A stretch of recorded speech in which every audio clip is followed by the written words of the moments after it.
Perang di Ukraina kini memasuki babak yang paling kejam dan mematikan. Rusia telah melancarkan taktik baru yang dirancang untuk mengubah musim dingin di Ukraina menjadi neraka yang mematikan bagi jutaan warga sipil. Serangan drone terbaru pada 10 Oktober berhasil menghancurkan transformer raksasa di pembangkit listrik tenaga panas bumi 5, PLTP-5, di Kiev, yang menyediakan listrik dan pemanas untuk ratusan ribu orang. Serangan tunggal ini melibatkan total 465 drone dan 32 rudal yang menargetkan berbagai kota. Yang lebih mengkhawatirkan, ini adalah babak baru dalam kampanye Rusia. Mereka tidak hanya menyerang listrik, tetapi kini juga menyasar fasilitas pengiriman gas alam. Perubahan strategi ini diperparah oleh skandal korupsi internal Ukraina terkait dana instalasi anti-drone. Bagaimana taktik baru Rusia ini akan menguji Ukraina lebih dari sebelumnya? Apa dampak langsungnya pada kehidupan di Kiev?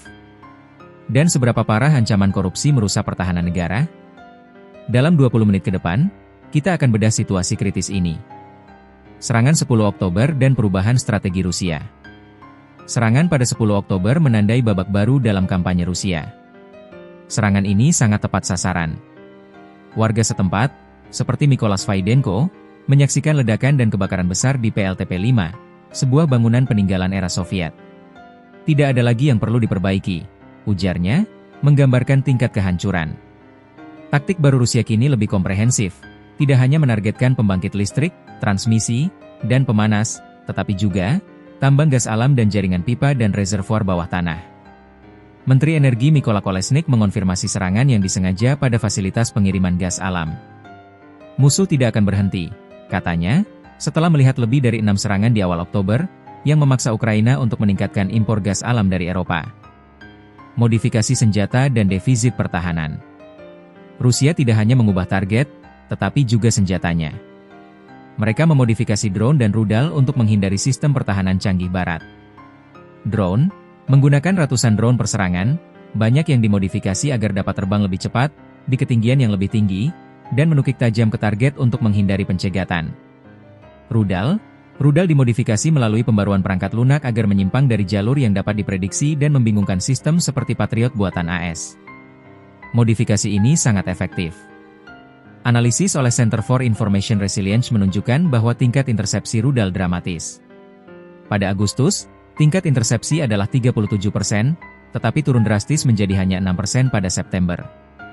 Dampaknya sangat menghancurkan.